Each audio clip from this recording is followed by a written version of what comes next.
Hey guys welcome back to our channel Telugu review corner. ఈరోజు one of the most anticipated movie అయిన Avengers Doomsday movie సంబంధించిన official trailer ఎప్పుడు release అవుతుంది.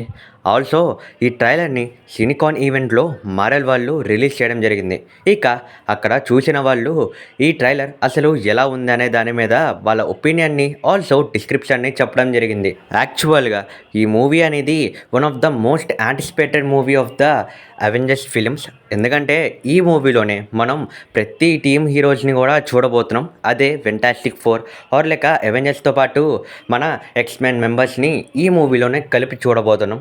అయితే మనం మెయిన్ విలన్గా టాపర్ Downey Junior as a doctor డూమ్గా కనబడబోతున్నాడు. మరి డాక్టర్ డూమ్ని ఎలా అవెంజర్స్ అందరూ కూడా కలిసి ఎదుర్కొంటారు అనే విషయాలను మనం మూవీలోనే చూస్తాం. ఇక ఇవాల్టి వీడియోలో మనం అసలు ఆ సినికాన్ ఈవెంట్లో చూపించిన అవెంజర్స్ డూమ్స్డే ట్రైలర్ ఎలా ఉంది, అసలు దాంట్లో ఉన్న గ్లిప్స్ అండ్ విషయాలు ఏంటనే దాని గురించి ఇప్పుడు డీటెయిల్ మాట్లాడుకుందాం గైస్.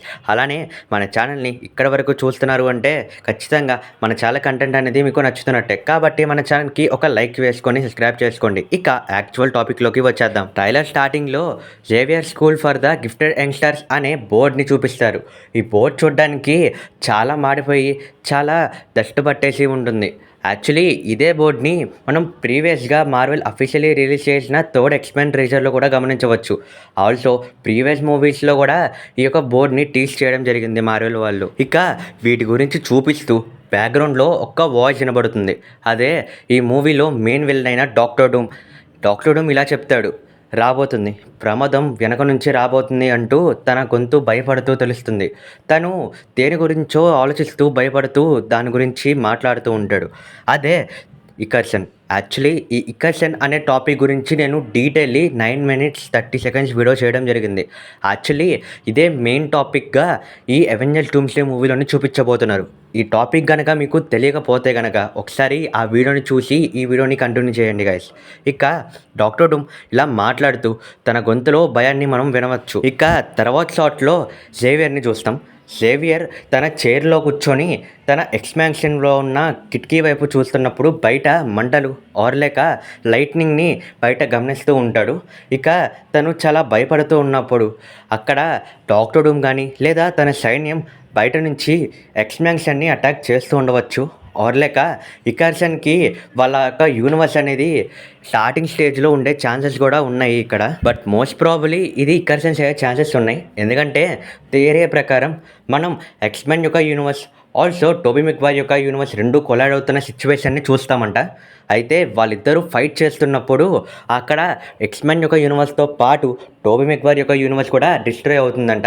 ఇదంతా కూడా చేసింది డాక్టర్ డూమ్ అని రూమర్స్ అండ్ ఒక థియరీ ప్రకారం చెప్తుంది. తర్వాత సీన్లో మనం అవెంజర్స్ యొక్క న్యూ టవర్ని చూస్తాం.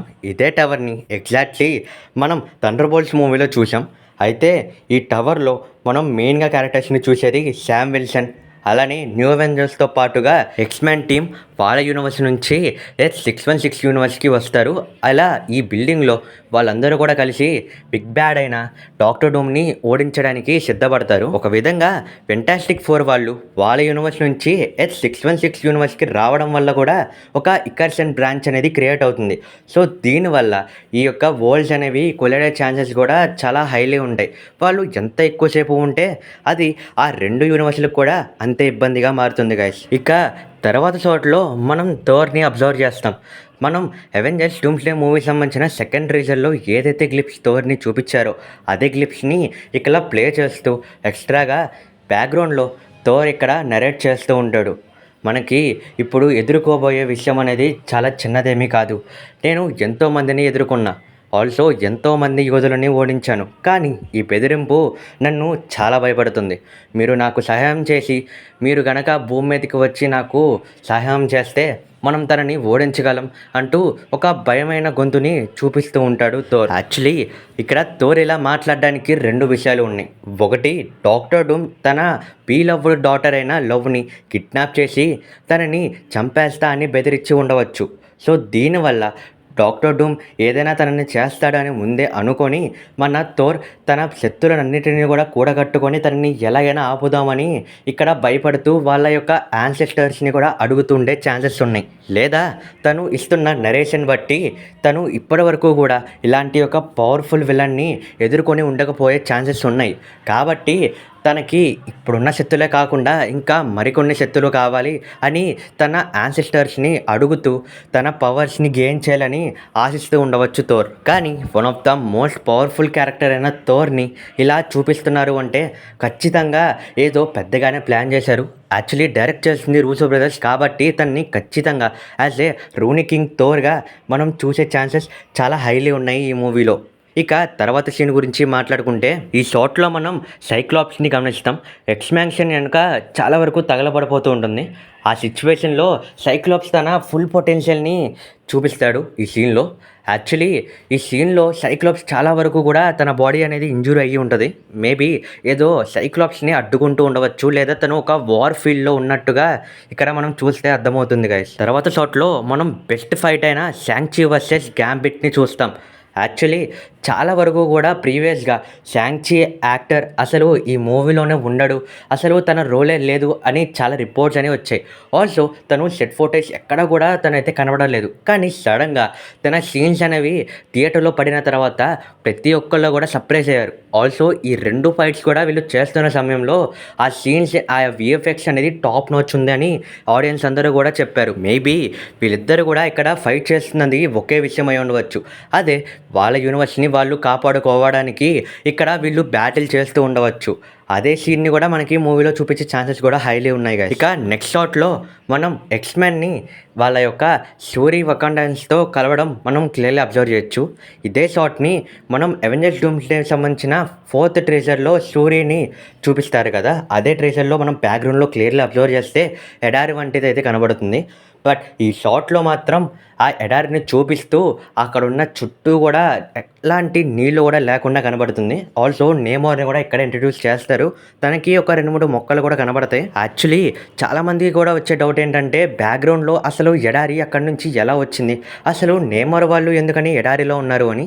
మేబీ ఇదంతా కూడా ఎకర్సెన్స్ వల్ల జరిగే ఛాన్సెస్ ఉన్నాయి. ఆ ఎకర్సెన్స్ యొక్క వేడి వల్ల అక్కడ నీళ్లు కరిగి ఉండవచ్చు. ఆర్ లేక నేమోర్ వాళ్ళే వాళ్ళు అక్కడ నుంచి వేరే చోటకి మారి ఉండే ఛాన్సెస్ కూడా ఉన్నాయి. ఇక తర్వాత షాట్లో మనం బక్కీ బౌన్స్, రీడ్ రిచర్డ్స్తో పాటు ఎలెనాని చూస్తాం. యాక్చువల్లీ ఎలెనా అక్కడ ఉన్నది నిజమైన ఎలెనా కాదు, తను మిస్టిక్. ఎక్స్మెన్లో వన్ ఆఫ్ ద మెంబర్ అయిన మిస్టిక్ అసలు మన యూనివర్స్లో ఏం చేస్తుంది, అసలు ఎక్స్మెన్ టీం వాళ్ళు మన X616 యూనివర్స్కి వచ్చారా, లేదా మన అవెంజర్స్ వాళ్ళతో మన యొక్క వాళ్ళు అక్కడికి వెళ్ళారా అనేది ఈ యొక్క ఫుల్ ట్రెజర్ బయటకు వచ్చిన తర్వాత తెలుస్తుంది guys. ఇక ఇప్పుడు చూడబోయే సీన్ అనేది one of the best shot అని చెప్పచ్చు ఈ ట్రైలర్లో. అదే థోర్ తన స్ట్రోమ్ బ్రేకర్ని ఉపయోగించి డాక్టర్ డూమ్ వైపు తన స్ట్రోమ్ బ్రేకర్ని చురుతాడు. కానీ డాక్టర్ డూమ్ ఒకే ఒక్క చేతితో దాన్ని పక్కకు దోసేస్తాడు. ఈ ఒక్క షాట్లో చెప్పచ్చు డూమ్ అసలు ఎంత పవర్ఫుల్ అనేది. అందుకని మనం చూస్తున్న థోర్ని ఇంత భయపడుతూ ఇంత సాక్రిఫైస్డ్గా కనబడతాడు థోర్. యాక్చువల్లీ ఇక్కడే మార్వెల్ సేమ్ థింగ్ని రిపీట్ చేసే ఛాన్సెస్ ఉన్నాయి థోర్ లైఫ్లో. ఎలాగంటే డాక్టర్ డూమ్ ఇప్పుడు ఎలాగైతే మన థోర్ని తన హ్యామర్ని పక్కకి తోసేశాడో, అలానే ఇన్ఫినిటీ వార్ మూవీలో కూడా మనం చూసుకున్నట్టయితే తన స్ట్రోమ్ బ్రేకర్ లేకపోవడం వల్ల థోర్ ఓడిపోతాడు. ఆ గిల్టీతో మళ్ళీ తను నార్మల్ లైఫ్ని లీడ్ చేద్దాం అనుకుంటాడు కానీ లీడ్ చేయలేకపోతాడు. తర్వాత తనకి స్ట్రోమ్ బ్రేకర్ తిరిగి one of the best powerful strong and అవెంజర్గా మారుతాడు కదా. అలానే ఇప్పుడు థోర్ యొక్క లైఫ్లో కూడా అదే జరిగే ఛాన్సెస్ ఉన్నాయి.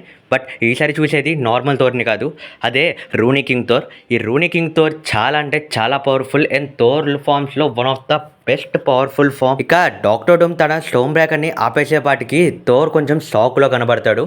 ఇక థోర్ తన నెరేషన్ని కంప్లీట్ చేస్తూ మనకి ఒక ఆయుధం కావాలి అని చెప్తాడు. బ్యాక్గ్రౌండ్లో సడన్గా ఎక్కడి నుంచి ఆకాశంలో ఫెంటాస్టిక్ 4 యొక్క షిప్ కనబడుతుంది. ఆ షిప్లో క్యాప్టెన్ అమెరికా దిగుతాడు. క్యాప్టెన్ అమెరికా యొక్క లుక్ అనేది తన లాంగ్ హెయిర్తో ఒక చిన్నపాటి మిడ్ బీడ్తో కనబడతాడు. అక్కడ స్ట్రోమ్ బ్రేకర్ని తను సడన్గా తన చేతికి పిలుచుకొని ఒక స్మైల్ ఇస్తాడు థోర్కి. యాక్చువల్లీ ఇది ఒక one of the greatest shots అని చెప్పచ్చు క్యాప్టెన్ అమెరికా యొక్క హిస్టరీలో. ఎందుకంటే ఇదే సిచ్యువేషన్ని మనం ఎలాగైతే అవెంజర్స్ ఎండ్ గేమ్ ఫైనల్లో మన క్యాప్టెన్ అమెరికా థోర్ మ్యోనియర్ని పిలుస్తాడో సేమ్ ఇక్కడ స్ట్రోమ్ బ్రేకర్ని కూడా అలానే పిలుస్తాడు కాబట్టి. ఇక తర్వాత షాట్లో డూమ్తో మన క్యాప్టెన్ అమెరికా థోర్ వీళ్ళిద్దరు కూడా కష్టపడి డూమ్ని ఫైట్ చేయడం కనబడుతుంది. ఇక ఈ షాట్తో ఈ 2 minutes యొక్క ట్రైలర్ని ముగిస్తారు. యాక్చువల్లీ ఈ ట్రైలర్ మీకు అనిపించింది ఎలా ఉందో అనేది కామెంట్ సెక్షన్‌లో కామెంట్ చేయండి గైస్. అసలు ఒక విధంగా కెప్టెన్ అమెరికా కూడా వన్ ఆఫ్ ద రీజన్ తను ఎండ్ గేమ్‌లో టైమ్ ట్రావెల్ చేసి అన్నిటిని కూడా బ్రాంచెస్‌ని క్రియేట్ చేస్తాడు కాబట్టి తను కూడా one of the member. Also ఈ ఇకర్స్ అనే టాపిక్‌ని మీకు క్లియర్‌గా నేను ఒక లాంగ్ వీడియో చేసి పెట్టాను గైస్. ఇఫ్ ఇన్ కేస్ ఎవరికైనా ఇంట్రెస్ట్ ఉంటే వెళ్లి చూసి మనకి కొంచెం సపోర్ట్ చేయండి. ఇక ఇది ఇవాల్టి వీడియో. ఐ హోప్ మీకు వీడియో నచ్చిందని అనుకుంటున్నాను. నచ్చితే కనుక మన ఛానల్‌ని ఒక లైక్ చేసి సపోర్ట్ ఇవ్వండి గైస్. ఇక సబ్స్క్రైబ్ చేసుకోవడం మాత్రం మర్చిపోమాకండి. ఇక నెక్స్ట్ వీడియో కలుద్దాం. అంతవరకు సైనింగ్ ఆఫ్ యువర్ 100.